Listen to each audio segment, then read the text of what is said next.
Hey Rob, welcome to the NTM Growth Marketing Podcast. I'm excited to be speaking with you today. Thanks, Andrew. I'm excited to be here. Thanks for having me. Let's start off and hear a little bit more on what is your company, what is your role at the organization, what does the day in the life of Rob look like? Yeah, I'm the VP of marketing at a company called Cypago. We're a GRC automation platform. So we're helping organizations, um, make sure that they have the right controls in place that align to their security and compliance status. So we'll automate the collection of all those controls in your IT environment and in your cybersecurity and IT tools, and make sure all of the settings that are within those environments are inside those tools are compliant with regulations. On the security side, you can think of like CMMC or NIST.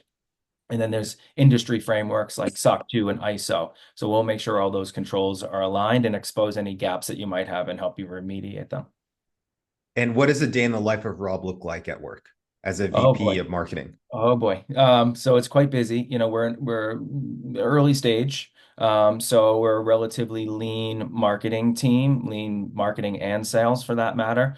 So it's a lot of hand in hand working together with sales to make sure that we're running campaigns that are effective and bringing in qualified opportunities, and that those qualified opportunities are going to pipeline. So it's a lot of just, talking through what campaigns are we running, how are they working, what do we need to do next? And it's just a lot of teamwork, a lot of collaboration, specifically around sales and marketing. So a lot of my day is spent with our small marketing team talking about tactics. How are they doing? How are these running? Is there anything that's not working correctly that we need to fix? Any sort of course correction?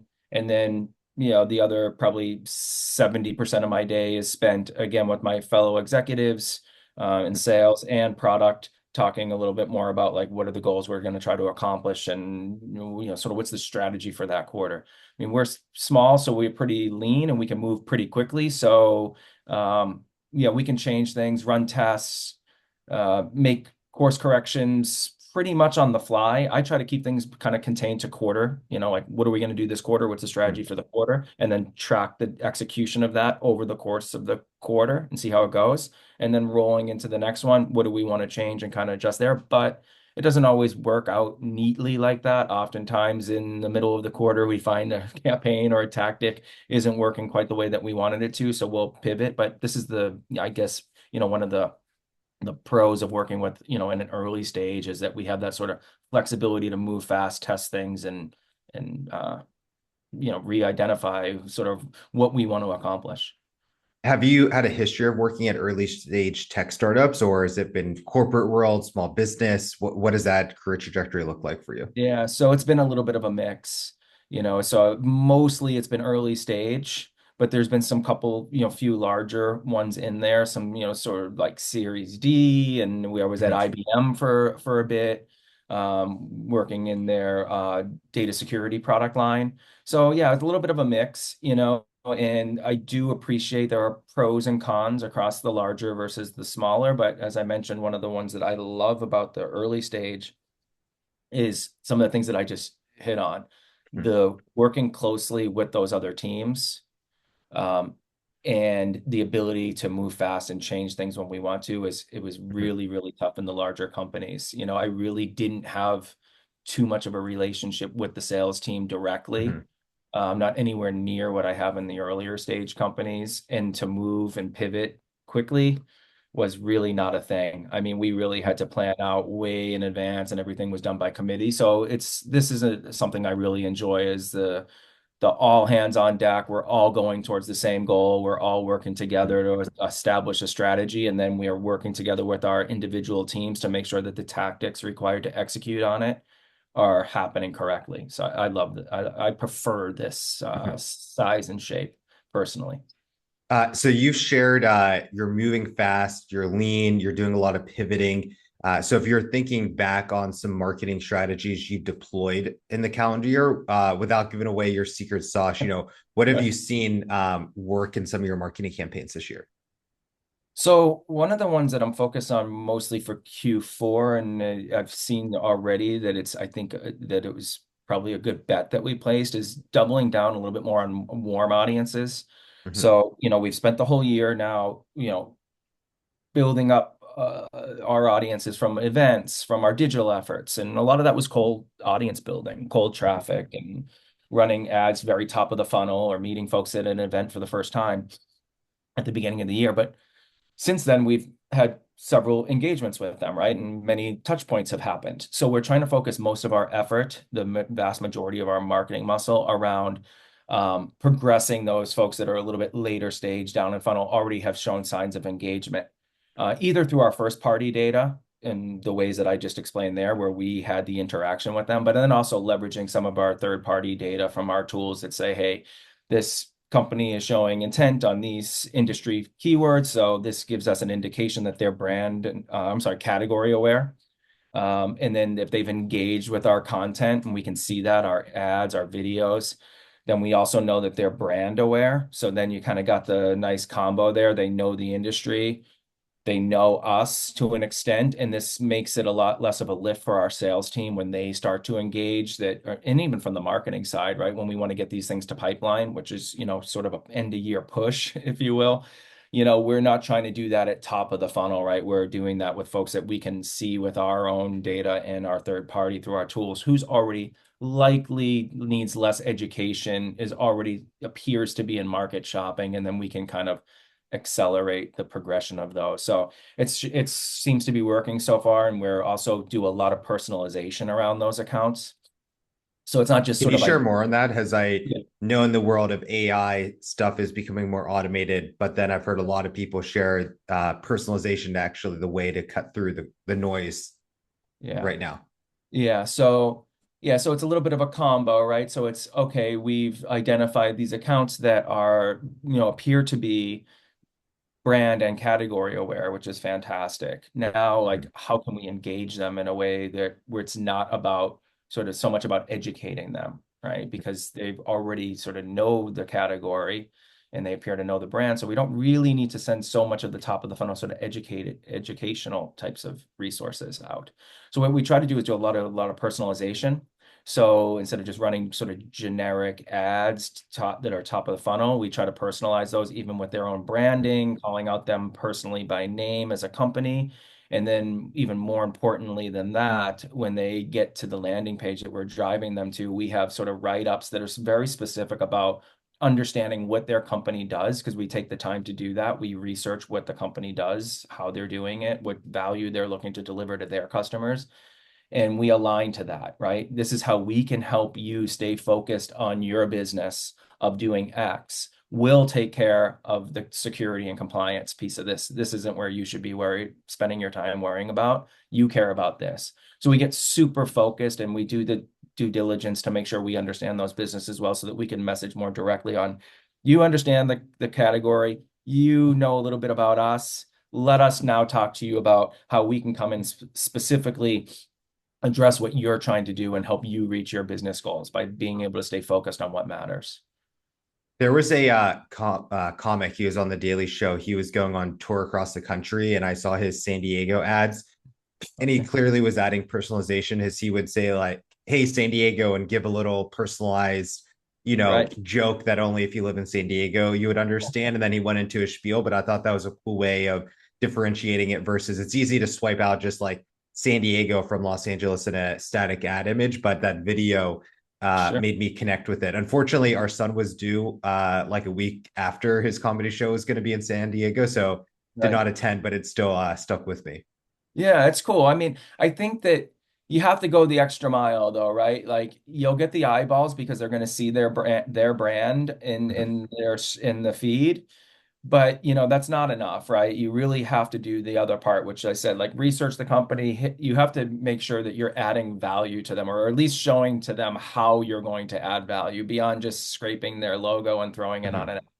So I make sure that myself and the team are really going deep on what does this company do? What have they been doing? Where are they looking to go? What's their strategy? Have they made any acquisitions recently? Have they recently gone IPO? Let's understand what this company's likely trying to achieve and make sure that we align to their business goals with our messaging, because that's what's going to really move the needle. So it's a win for them because we're showing them how we can add value. And it's of course a win for our broader go-to-market team, right? Because now they're getting, instead of us just passing very cold top of the funnel leads over to the sales team because it's end of quarter, end of year, and some marketing teams unfortunately do these types of things and they just start flooding like a bunch of unqualified stuff over the fence. We're trying to go the extra mile. Like, this company's category aware, they're brand aware.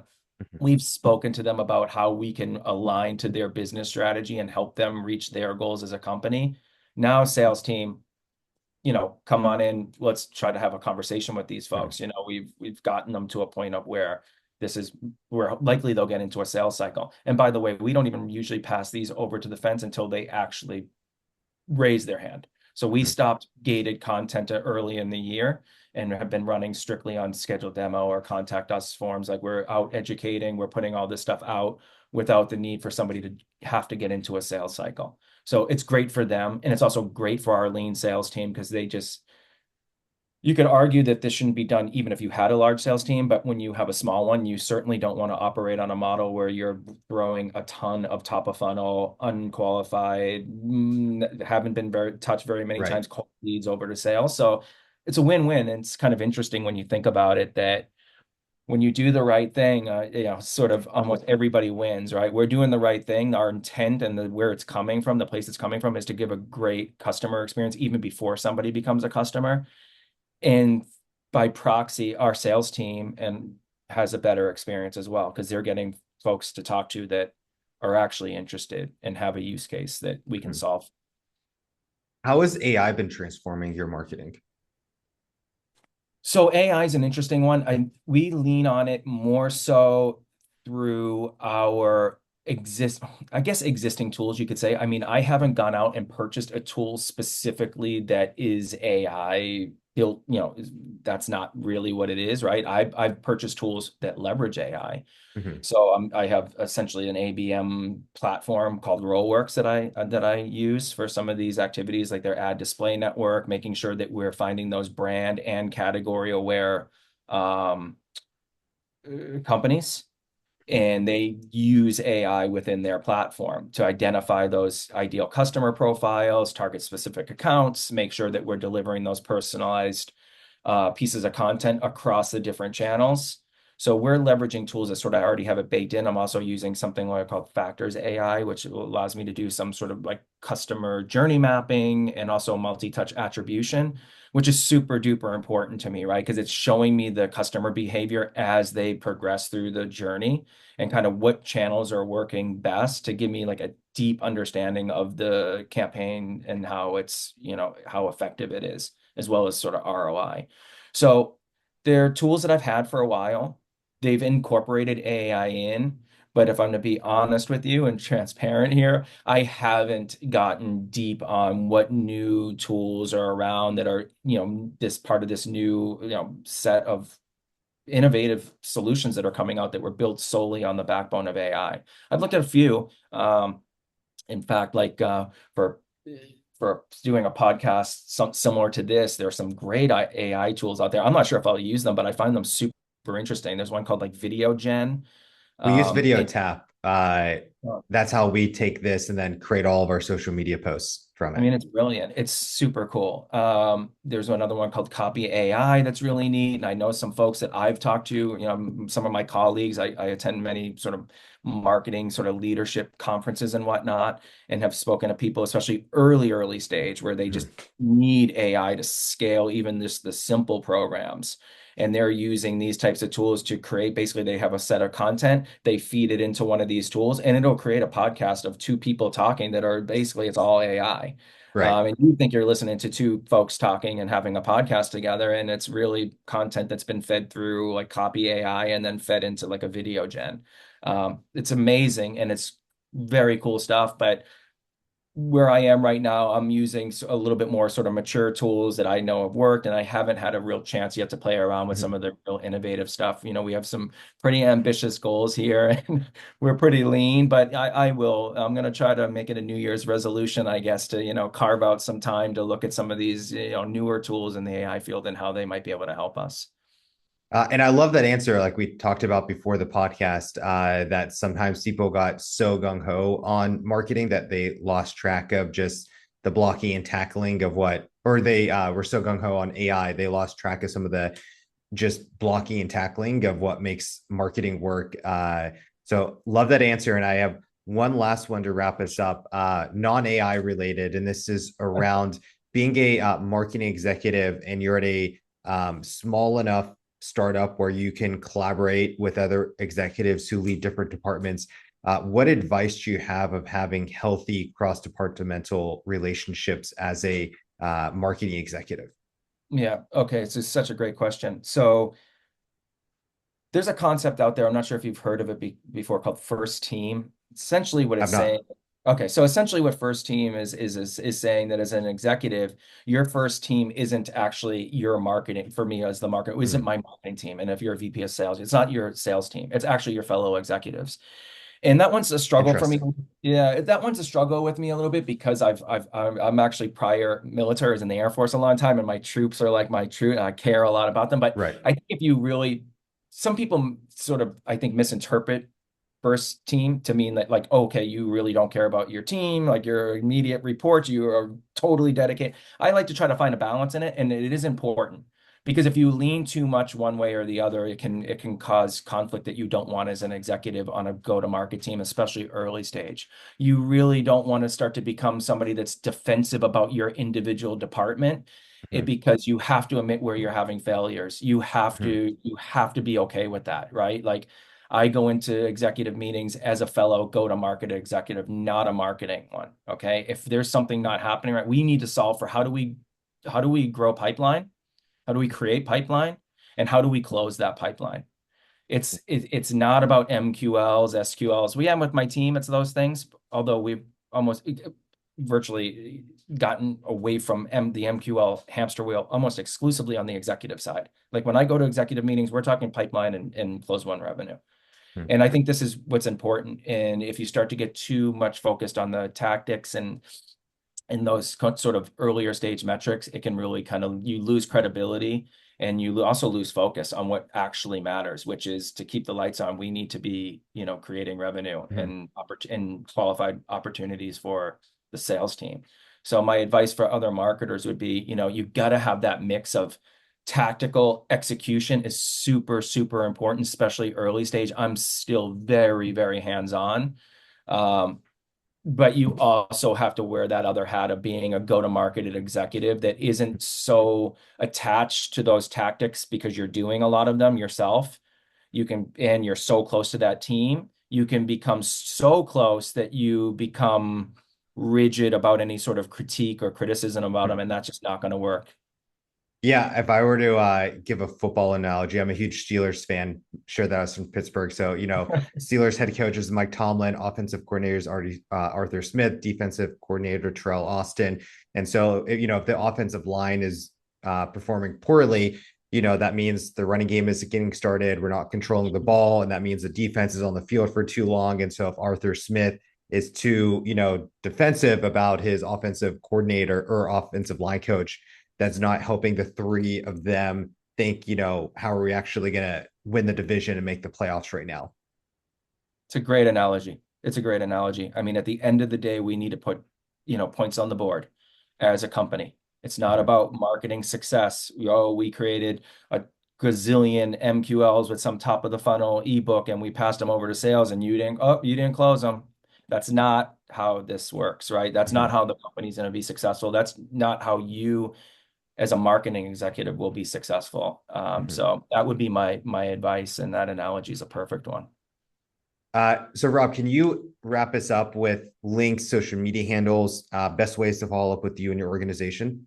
Sure. So you can check us out at, cypago.com. I'm on LinkedIn, Rob Young. I'm the VP of marketing at Cypago. You should be able to find me pretty easily. We have a chat on there that will pop right up if you on our Cypago website. So if you need anything, put my name in there that you listen to this podcast or your question, and we'll jump right on it. Oftentimes in Perfect. real time. Perfect, Rob. Thank you for your time today. Thank you. Appreciate it. Before we jump into our next guest, we want to take a moment to tell you about our marketing mastermind cohort, No Typical Marketers. If you are a marketing executive looking to connect with like-minded professionals, this is the space for you. It's more than just a Discord group. It's your exclusive ticket to monthly roundtable meetings where we have group discussions about advanced marketing strategies, share insights, and solve real world challenges like implementing AI agents into your marketing. Membership is exclusive and by application only. If you're ready to take your marketing game to the next level, apply now using the link in the description below. We can't wait to see you there. Now, back to the episode. Hey, Yam, welcome to the NTM Growth Marketing Podcast. I am excited to be speaking with you today. Same here, Andrew. Thank you for having me. I want to get a little bit of your background, but I want you to talk about 2 points. You've had so much marketing experience. Love for you to condense that into who you are as a marketer. And you shared something super powerful before we hit record on why you have a mustache right now. And I think it'd be appropriate for you to give some context to this very purposeful cause that you're a part of. Right. So to speak about my background first, or about my mustache first? Your background first, and then we'll talk about the mustache. Sure. Yeah. So I like had the privilege to wear most of the marketing hats, we can say. I was an agency, a marketing agency owner, which grew to be quite big, like 60 people strong. It was like 15 years ago. And then I managed to be also CMO in we can say budding startups, pre-seed and seed stages. And over there, I managed to grow the company to be over 100 people. Also, my department was a few dozens of people strong. I also was a co-founder in CMO, which is a totally different and very colorful hat. This company or this startup was acquired by WalkMe. It was in April 2021. And after that, I joined a company named Elementor as a VP marketing. That was a big operation over there, and it's a mature company.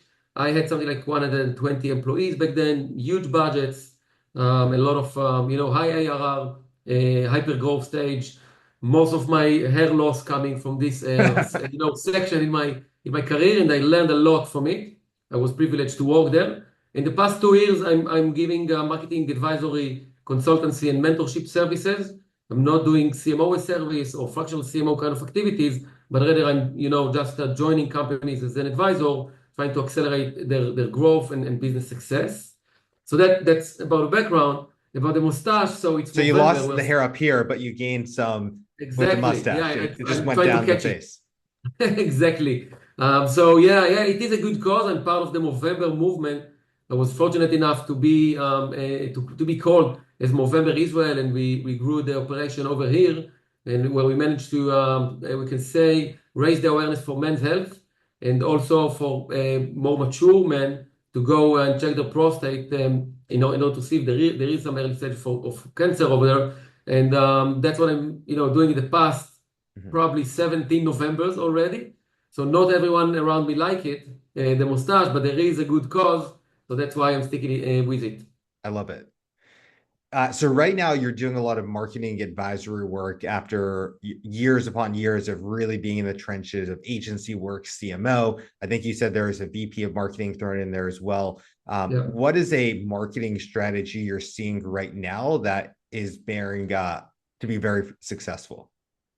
I believe that everything that relates to see marketing in the lens of business is something that I can say that it's still rare.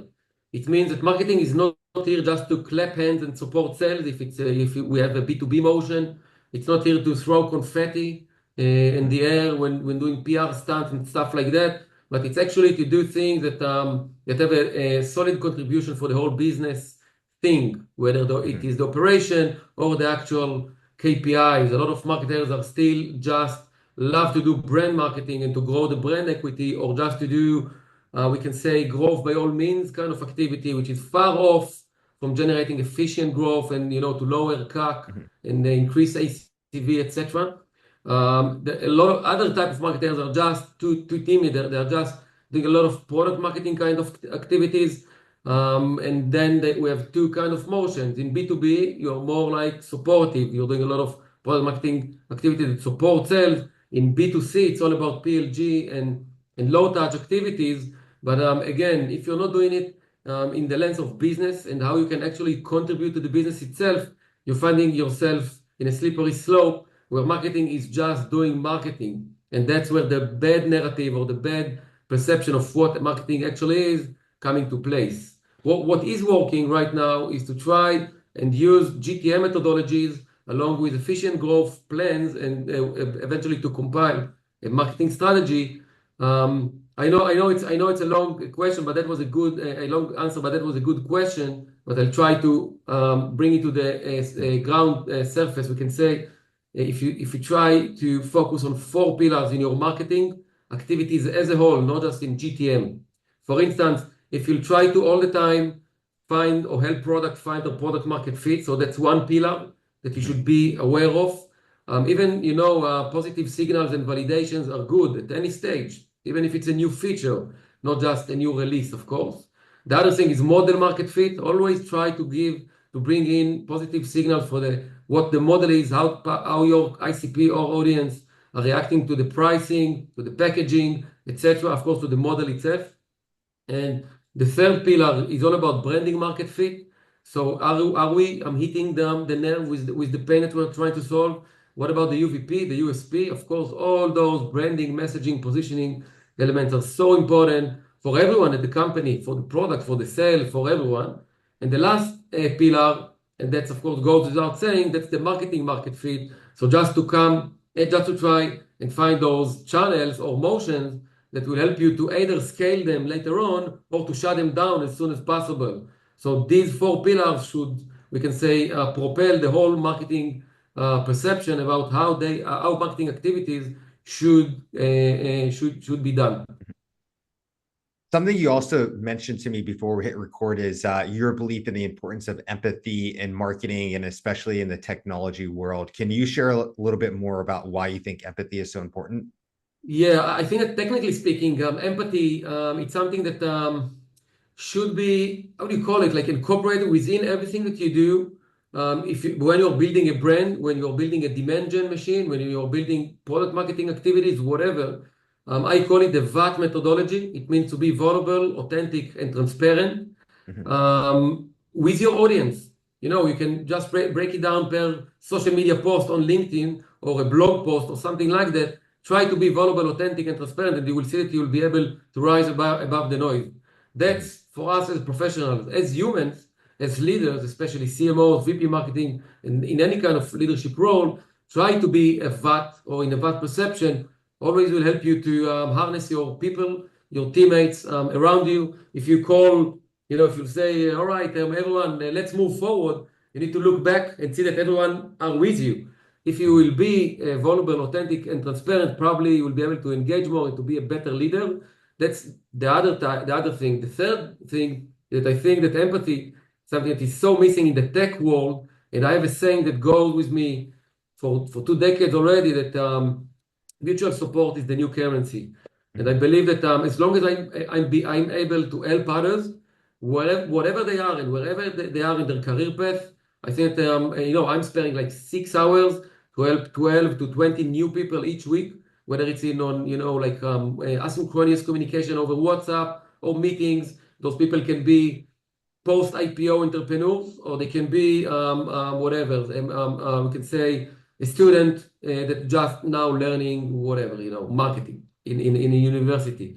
So try to spare this time, try to help others. As long as you can help others, it means that you're in a good place. And I'm sure that as life taught me already, sometimes you're in the top, sometimes you're at the bottom. When you're at the bottom, you want to have a lot of, you want to be able to ask for help, and then that a lot of hands will be raised or that can help you. I think that's a great advantage. Eventually, we are helping ourselves, right? So I think that's a good perception. I was at a marketing conference in August. I don't know if he's made his way to Israel and is popular in that world. His name's Gary Vaynerchuk. Have you run into What's the his name?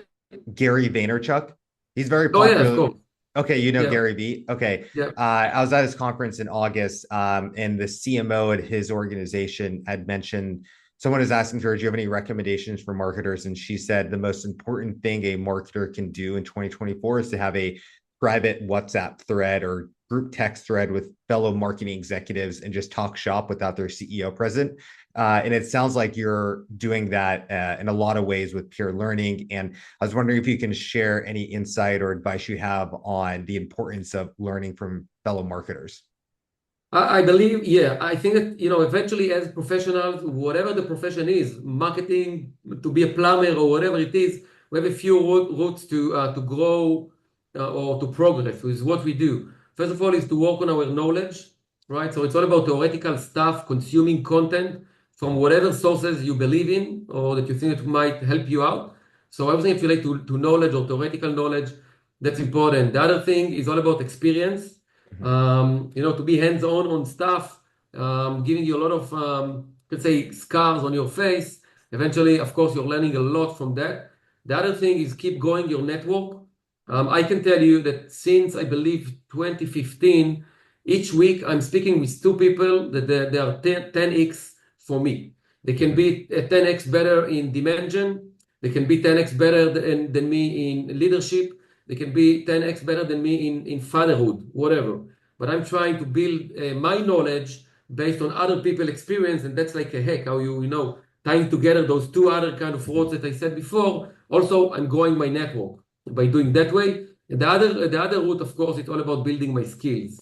I believe that if we again take the analogy of pillars, those four pillars are so important, and the platform that call us, we call it us, is laid down on those four pillars. But if you grow only one of those pillars, for instance, only the knowledge pillar, and everything is so theoretical, the platform will not be that stable. It will slide through. So I believe that we need to manage our growth or professional growth in a methodological manner, try to quantify stuff, to create a plan or a roadmap or whatever, and try to grow ourselves by that.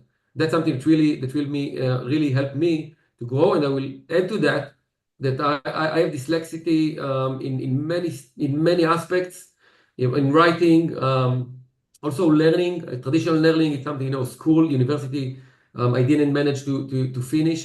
For example, so learning by doing, it's something that worked really great for me.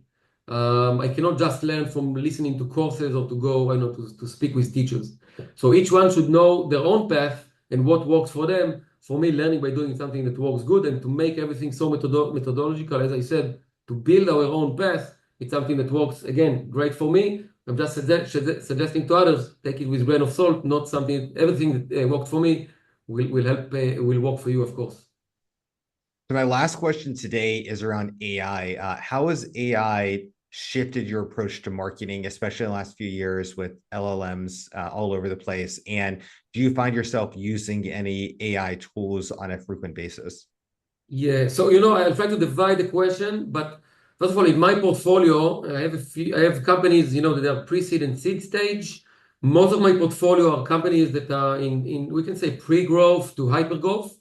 And I have a few companies that are pre-IPO in a pre-IPO and post-IPO stage. Each one of them use AI in different manner. But again, I'm not trying to speak about companies and technology, but about myself. And in this case, when I'm functioning as an advisor, and as I said, not as a marketing service provider, but as a consultant, of course.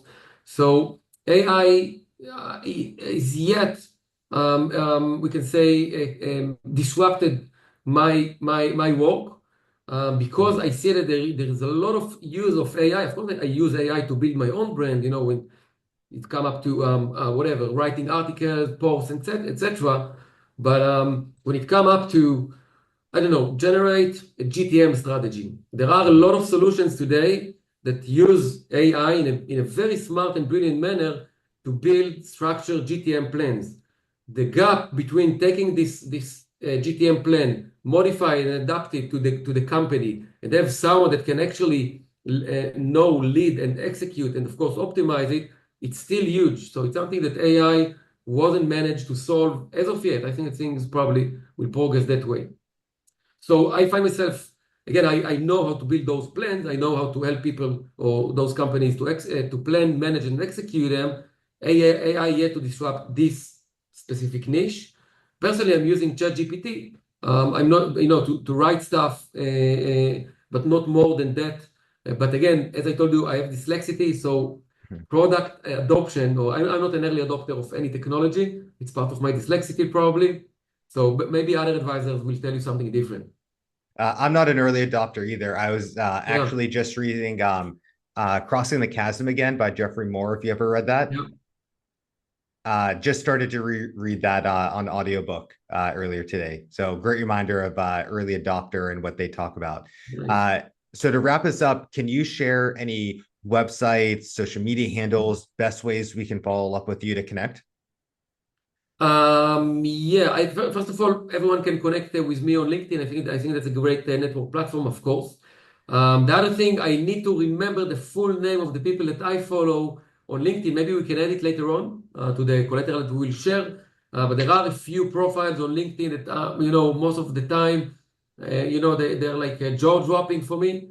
If I relate to content strategy, content-led growth, which is something that I love, but I cannot just recall. So I'm sorry for that, but I owe you one.